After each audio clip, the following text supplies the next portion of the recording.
Çanakkale Savaşı, Birinci Dünya Savaşı sırasında İtilaf devletlerinin Osmanlı Devleti'ni savaş dışı bırakmak, İstanbul'u ele geçirmek ve Rusya'ya güvenli bir ikmal yolu açmak amacıyla başlattığı stratejik bir harekattır.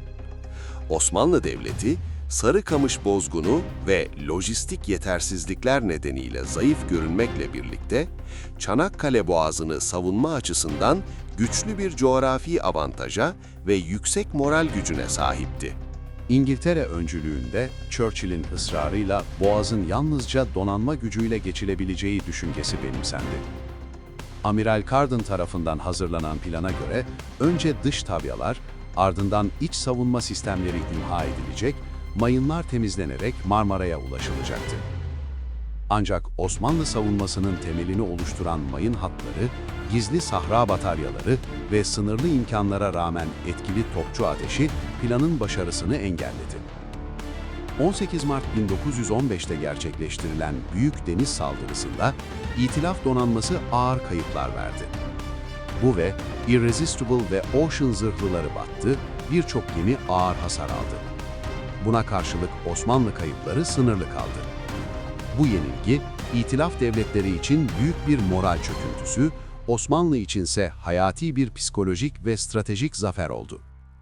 Deniz yoluyla İstanbul'a ulaşma hedefi kesin olarak başarısızlığa uğradı. Deniz yenilgisinin ardından İtilaf devletleri Boğaz'ı karayoluyla ele geçirme kararı aldı. 25 Nisan 1915'te Seddülbahir ve Arıburnu bölgelerine çıkarma yapıldı. Osmanlı savunması Mareşal Liman von Sanders komutasındaydı. Ancak savaşın kaderini belirleyen hamleler cephedeki Türk komutanlarının inisiyatifiyle gerçekleşti. Arıburnu'nda Yarbay Mustafa Kemal, emir beklemeden 19. Tümeni harekete geçirerek Conk Bayırı ve Kocaçimentepe hattını savundu.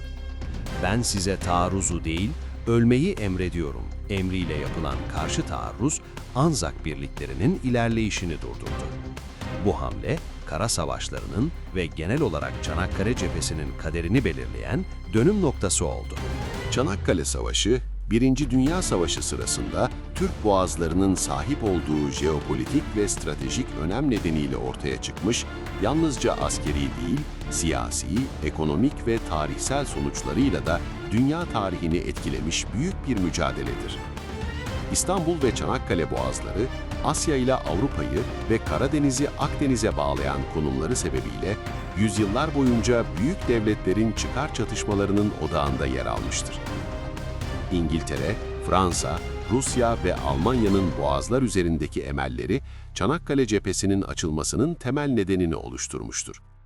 İtilaf devletleri, Osmanlı Devleti'ni savaş dışı bırakmak, İstanbul'u ele geçirmek ve Rusya'ya güvenli bir ikmal hattı açmak amacıyla Çanakkale Boğazı'nı denizden zorlamış, ancak 18 Mart 1915'te Türk topçusu ve mayın savunması karşısında ağır bir yenilgiye uğramıştır.